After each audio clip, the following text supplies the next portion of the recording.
មានមោទនភាពតែកើតជាកូនខ្មែរគោរពពុកម៉ែជនជាតិខ្មែរទាំងអស់គ្នាមរតកប្រវត្តិសាស្ត្រសម្រាប់កម្ពុជាស៊ីហ្គេមប្រកួតគ្នាលើទឹកដីសុវណ្ណភូមិយុទ្ធខំបុកកដោគុណក្បែរពីបុរាណដូនតាយើងបានសល់ទុកឲ្យយើងគ្រប់គ្នាវប្បធម៌អភិរក្សនាំគ្នាការពារមិនត្រូវរុញរាស្រឡាញ់អ្វីដែលខ្មែរមាន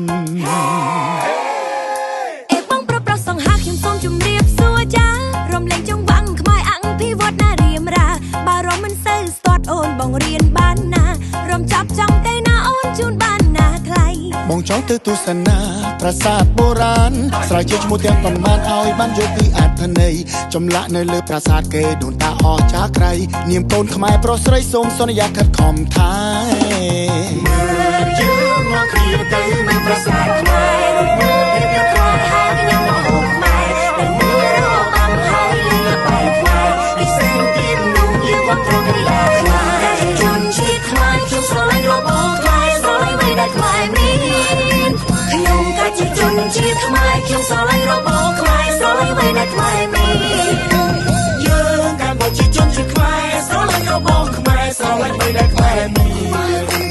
យើងជាជនជាតិខ្មែរស្រឡាញ់យើងជាថៃគេនោះមិនដែលខ្មែរមាន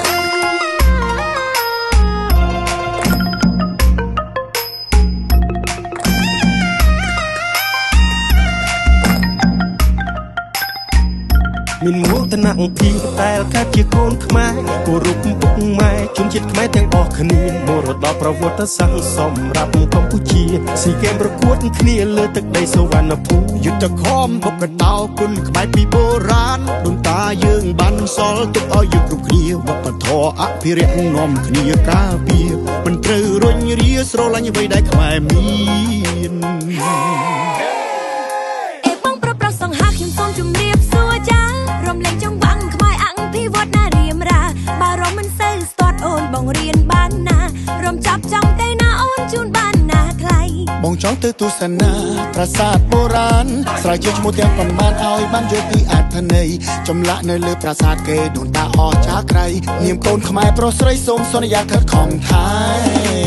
មើលយើងមកគ្នាទៅមើលប្រាសាទខ្មែរមើលភាពយ៉ាងខ្លាំងហើយខ្ញុំមកហូបខ្មែរតែមើលរបាំហើយលឺបែកខ្មែរពិសេសទៀតនោះយើងគាត់ត្រូវកលាខ្មែរជនជាតិខ្មែរខ្ញុំស្រឡាញ់របបខ្មែរស្រឡាញ់អ្វីដែលខ្មែរមានខ្ញុំក៏ជាជនជាតិខ្មែរខ្ញុំស្រឡាញ់របបខ្មែរស្រឡាញ់អ្វីដែលខ្មែរមាន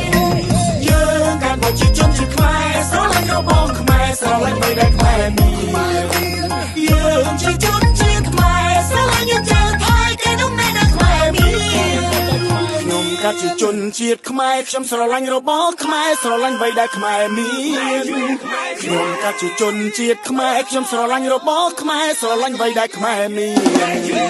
យើងក៏ជាជនជាតិខ្មែរស្រឡាញ់របបខ្មែរស្រឡាញ់អ្វីដែលខ្មែរមាន